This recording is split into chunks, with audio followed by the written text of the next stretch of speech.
தீர்த்தங்கர பகவானிடமிருந்து திவ்ய துணியாக வெளிப்பட்டு கணதரர்கள் புரிந்து சொல்ல ஆச்சாரியர்களால் நூல்களாக ஆகப்பெற்றவை ஆகம நூல்களாகும். இவை வாழ்வின் செம்பொருளையும் அடைய வேண்டிய நெறிகளையும் அதன் வழியையும் உணர்த்துவதோடு அன்றி இவ்வுலகின் வாழ வேண்டிய முறைகளையும் தொழில்களையும் விவரமாக எடுத்துக் கூறுகின்றன. ஆகமங்களின் எண்ணிக்கை மொத்தம் 12 ஆகும்.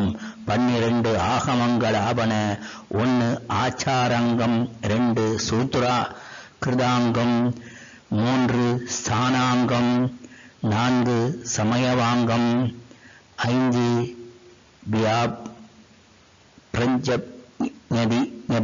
அங்கம், 6 ஞாத்ர தர்மாங்கதாங்கம், 7 உபாசகாந்த யனம் அந்த கிருத சாங்கம்,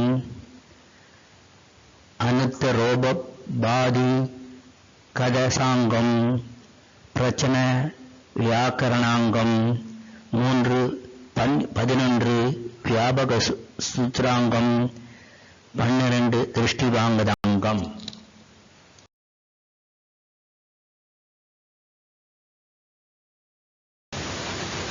Tamil language is found in the Jain work of Samayavanga Sutra in 300 BCE and Pannavanga Sutra in 168 BCE, where a script called Tamili is mentioned.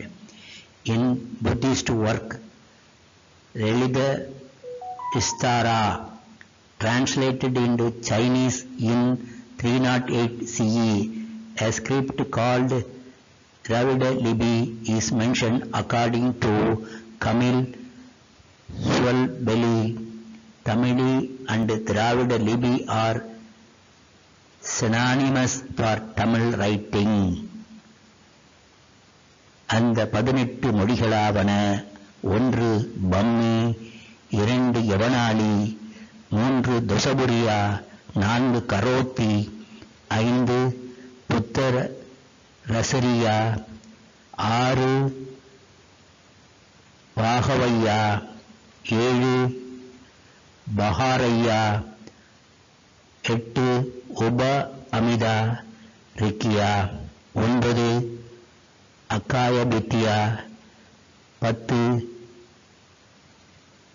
தேவனானியா, 11 நீதாயா, 12 அம்மா கலிபா, 13 கனியலிபி, 14 கம்தவலிபி, 15 ஆத்மலிபி, 16 மகேசரி, 17 தமிழி, 18 போலிமதி என்பனவாகும். இந்நூலில் இவ்வெழுத்துக்கள் அவை தோன்றிய காலத்தின் அடிப்படையில் வரிசைப்படுத்திருக்கப்பட்டில்லை. அவ்வாறு வரிசைப்பட்டிருந்தால் தமிழி எழுத்து வடிவம் முதல் எழுத்தாக காட்டப்பட்டிருக்கும்.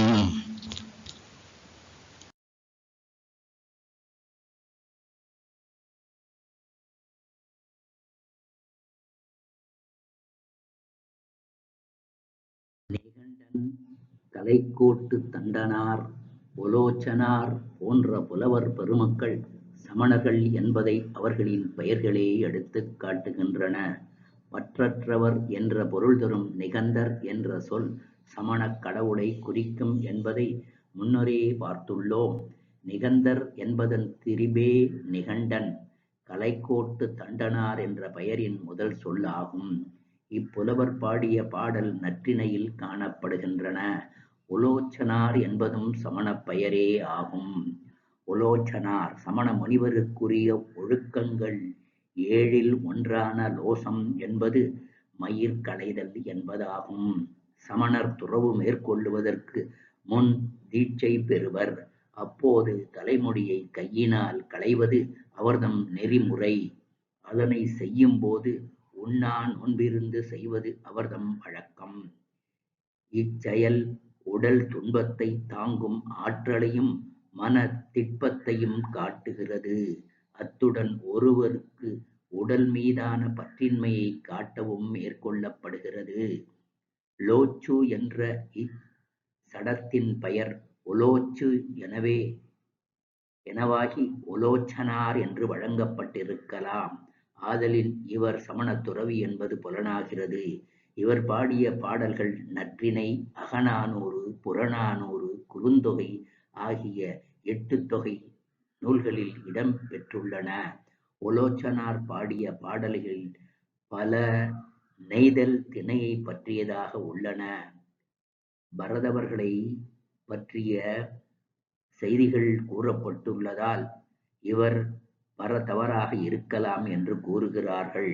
பாடல்களில் சமணம், குறிப்பாக அகச்சான்றுகள் 8 தொகை நூல்களும் காணும் சில சொல்லாட்சியும் சிந்தனைகளும் சமண சமயம் கொள்கைகளின் தாக்கமும் தமிழர் வாழ்க்கையில் எண்ணங்களிலும் பெரிதும் இருந்தது என்பதைக் காட்டுகின்றன.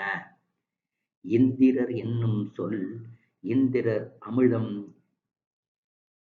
இளைவதாயினும் இனிதெனத் தமிழர் உண்டாலும் இலர் என்பது புறநானூற்று வரி 182. இப்பாடலில் இந்திரர் என்று குறிக்கப்பட்டுள்ளது வைதீக சமயத்தில் குறிப்பிடும் இந்திரனாக இருக்க வாய்ப்பில்லை.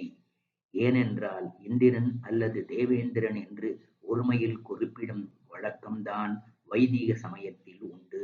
ஆனால் சமண சமயத்தில் இந்திரர் என்று பன்மையில் குறிப்பது வழக்கம். இந்திரன் எனப்படுவார் பலர் இருந்தனர் என்பது சமண நூல்களிலிருந்து புலனாகிறது. எனவே இந்திரர் என்று பன்மையில் கூறப்பட்டிருப்பதால் அக்கால நிலையில் சமண சமயக் கருத்துகளும் பரவியிருந்தன எனக் கொள்ளலாம்.